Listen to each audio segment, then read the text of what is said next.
दोस्तों आप सभी का स्वागत है इस नई वीडियो में। जैसा कि आपने देखा होगा कि मैंने अपने चैनल का नाम रिसेंटली चेंज किया हुआ है और काफ़ी टाइम से वीडियो भी नहीं आ रही थी। उसके पीछे का रीज़न यही था कि मैं बहुत टाइम से इस चीज़ को सोच रहा था कि मुझे चैनल का नाम चेंज करना है, बट कोई अच्छा नाम नहीं मिल पा रहा था मुझे। तो बहुत सारा डिस्कशन करने के बाद, बहुत सारे डिसीजन लेने के बाद फाइनली हमें एक नाम मिला, सक्सेस विद सुमित। क्योंकि मेरा पूरा कंटेंट उससे रिलेट करता है, इसके लिए हमने ये नाम रखा हुआ है कि मैं भी बेसिकली आपको यही बताता हूँ कि कैसे आप अपने बिज़नेस को सक्सेसफुल बना सकते हो, कौन से ट्रिक्स और टिप्स आपको यूज़ करनी चाहिए अपने बिज़नेस को सक्सेसफुल बनाने के लिए। तो फाइनली बहुत टाइम के बाद, बहुत सारे डिसीजन के बाद फाइनली नाम चेंज हो चुका है और आई थिंक ये नाम फाइनल रहेगा हमारे चैनल के लिए और इससे ही हम आगे अपने चैनल को कंटिन्यू करेंगे। तो मैं बस आपसे ये एक्सपेक्ट करता हूँ कि जैसा आपने अभी तक सपोर्ट किया है, आगे भी वैसा ही सपोर्ट करिए और अपना जो प्यार है हमें देते रहिए ताकि मैं आपके लिए ऐसे और कंटेंट ला सकूँ। तो बात करते हैं आज के वीडियो के बारे में।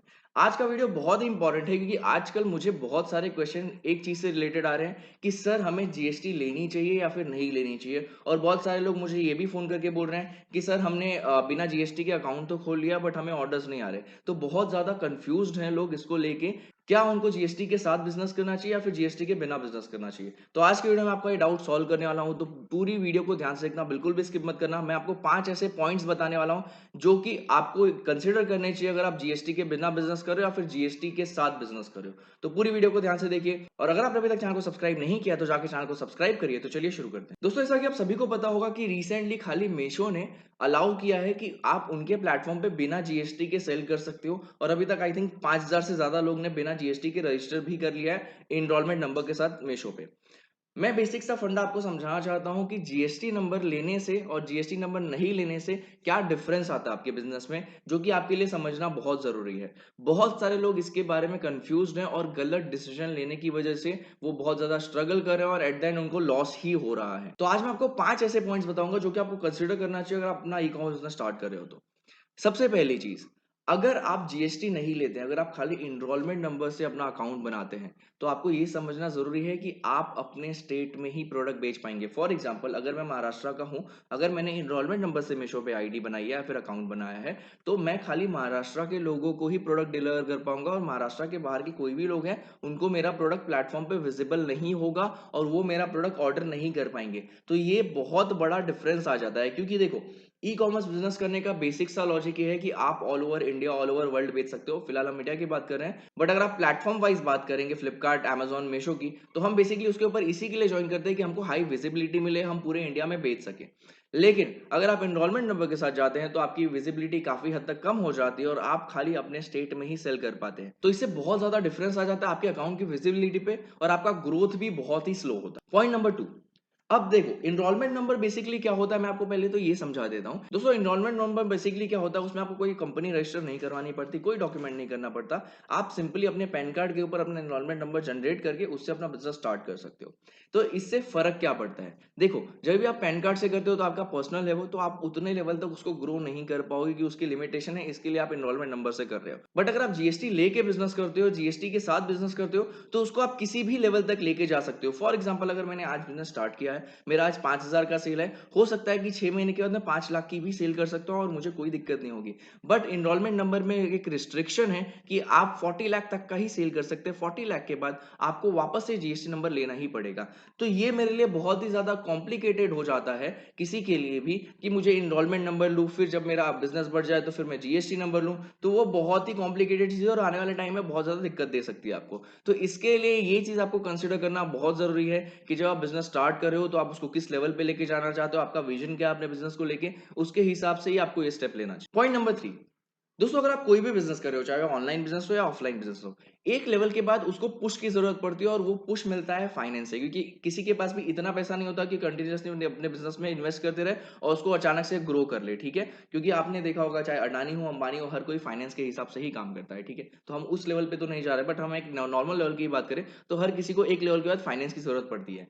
अब यहाँ पे दिक्कत क्या आती है कि अगर आप एनरोलमेंट नंबर के साथ बिजनेस कर रहे हैं तो आपका कोई कंपनी रजिस्टर्ड नहीं है, आपके पास कोई डॉक्यूमेंटेशन नहीं, आपके पास कोई करंट अकाउंट नहीं है। तो इस केस में होता यह है कि आप अपने फाइनेंस अगर आपको कभी चाहिए होगा तो वो आपको अवेलेबल नहीं हो पाएगा इस चीज के ऊपर, आपके बिजनेस के ऊपर। लेकिन सिमिलरली अगर आप जीएसटी के साथ बिजनेस करोगे, अगर आप जीएसटी से अपनी कंपनी को ग्रो करोगे, अपना एक वैल्यू क्रिएट करोगे, अपने अकाउंट में ट्रांजेक्शन दिखाओगे, तो आप अपने बिजनेस को पुश करने के लिए उस फाइनेंस के ऑप्शन के साथ जा सकते हो और वो फाइनेंस लेके अपने बिजनेस को ग्रो कर सकते हो। तो ये काफी बड़ा इंपैक्ट ला सकता है अपने बिजनेस को ग्रो करने। पॉइंट नंबर 4, जो कि बहुत सारे लोग कंसिडर ही नहीं करते हैं। अब देखो, मैंने एनरोलमेंट नंबर ले लिया, ठीक है? मैंने एनरोलमेंट नंबर से रजिस्टर कर लिया, अब मुझे जीएसटी नहीं भरना है, राइट? बट अगर मैं किसी से प्रोडक्ट खरीद रहा हूं, अगर उसके पास जीएसटी है, तो अल्टीमेटली आपको उसको जीएसटी पे करना ही पड़ेगा अगर आप उससे प्रोडक्ट खरीद रहे हो तो। क्योंकि आजकल सबको जीएसटी के साथ ही बिलिंग करनी पड़ती है, क्योंकि अगर थोड़ा सा भी ऊपर नीचे हुआ तो बहुत ज्यादा दिक्कत आ जाती है। तो इसके लिए ज्यादातर लोग जीएसटी में ही बिलिंग करते हैं, जिसकी वजह से एक टाइम पे आपको जीएसटी भरना पड़ता है। जब भी आप प्रोडक्ट परचेस करोगे तो आपको जीएसटी भरना पड़ेगा, और जीएसटी भरने के बाद क्या होगा कि जनरली अगर आपके पास जीएसटी जब होता है, तो जो जीएसटी आप भरते हो तो आपको वापस से क्रेडिट मिल जाता है और आपको जीएसटी फाइलिंग के टाइम पे उसका बेनिफिट मिल जाता है। बट अगर वो नहीं करते हो तो आपको वो क्रेडिट नहीं मिलता है, तो आपका मतलब बेसिकली आप प्रोडक्ट के लिए ज्यादा पैसे पे करते हो, और फिर बहुत सारे सप्लायर्स ऐसे होते हैं जो कि बिना जीएसटी के माल भी नहीं देते। तो ये भी बहुत बड़ा इशू हो जाता है अगर आप जीएसटी नहीं लेते हो तो। पॉइंट नंबर 5, जो कि बहुत ही ज्यादा इंपॉर्टेंट है अगर आप इनरोलमेंट नंबर के साथ अपना बिजनेस स्टार्ट करते हो तो। जैसा कि आप सभी को पता है कि खाली मीशो ने एनरोलमेंट नंबर के साथ ऑनबोर्डिंग स्टार्ट की है, और खाली मीशो पे ही आप अपने प्रोडक्ट सेल कर पाओगे एनरोलमेंट नंबर के साथ। आपको अगर फ्लिपकार्ट पे सेल करना है, अमेजोन पे सेल करना है, जियो मार्ट पे सेल करना है, नायका, मिंत्रा, ये सब पे सेल करना है, तो आप एनरोलमेंट नंबर का कंसिडरेशन वहां पे नहीं दे सकते हो। वहां पे एनरोलमेंट नंबर से आप ऑनबोर्ड नहीं कर सकते हो। तो ये बहुत ही लिमिटेड, मतलब बेसिकली होगा ये कि अगर आप एनरोलमेंट नंबर के साथ बिजनेस करना चाहोगे तो बेसिकली वही बात हो जाएगी कि आप दुकान लेके बैठे हो जो कि मार्केट से बहुत दूर है, ठीक है, और वहां पे कोई फुटफॉल ही नहीं होता। तो ऐसा बिजनेस करके मुझे नहीं लगता कि कोई सेंस बनता है, क्योंकि हम जब बिजनेस करते हैं तो एक ग्रोथ पर्सपेक्टिव से करते हैं, उसको ग्रो करने के लिए करते हैं, उसको बड़ा करने के लिए करते हैं। और बहुत लोगों को लगता है कि जीएसटी बहुत बड़ा एक्सपेंस है, जीएसटी से बहुत दिक्कत हो जाती है।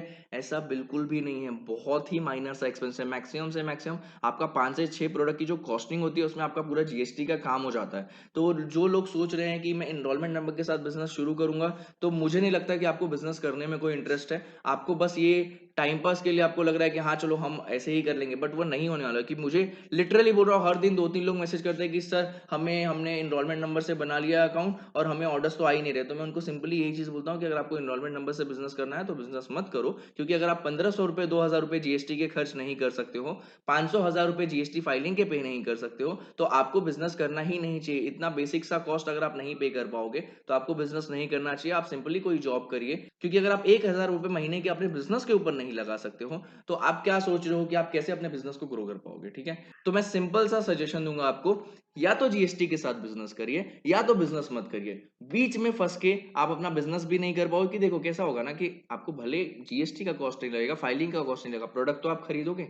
आप जब प्रोडक्ट का स्टॉक लाओगे, अगर वो बिकेगा नहीं तो अल्टीमेटली आपका लॉस है, ठीक है? और आप फ्रस्ट्रेट हो जाओगे और आपको फिर वो बिजनेस करने का मन नहीं करेगा, आपका पूरा मोटिवेशन खत्म हो जाएगा। तो इससे बेटर तो ये होगा ना कि आप 2000 रुपए खर्च करके जीएसटी ले लो और महीने के 1000 रुपए आपकी सेल्स के ऊपर फाइलिंग करो, ठीक है? तो इसके लिए बिना मतलब के एनरोलमेंट नंबर के चक्कर में मत फंसो। अगर आपको नहीं समझ में आ रहा कि जीएसटी कैसे फाइल करना होता है, जीएसटी कैसे निकालना होता है, तो हम वो भी सर्विस प्रोवाइड करते हैं। आप नीचे कॉन्टैक्ट करिए, आपको वहां से डिटेल मिल जाएगी और वहां से अपना जीएसटी बनवा भी सकते हो और अपनी जो भी फाइलिंग का काम है वो भी करवा सकते हो। तो आई थिंक आपको इस वीडियो से समझ में आ गया होगा कि एनरोलमेंट नंबर में और जीएसटी में क्या फर्क होता है और कितना ज्यादा डिफरेंस ला सकता है जीएसटी आपके बिजनेस में। सो आई थिंक आपको वीडियो पसंद आई होगी, तो प्लीज वीडियो को लाइक कर दीजिए। और अगर आपने अभी तक चैनल को सब्सक्राइब नहीं किया और आप ऐसे और ई कॉमर्स से रिलेटेड, ऑनलाइन अर्निंग से रिलेटेड वीडियो देखना चाहते हो, तो अभी जाके चैनल को सब्सक्राइब कीजिए। दोस्तों इस वीडियो के लिए इतना ही, फिर मिलते हैं एक नई वीडियो में।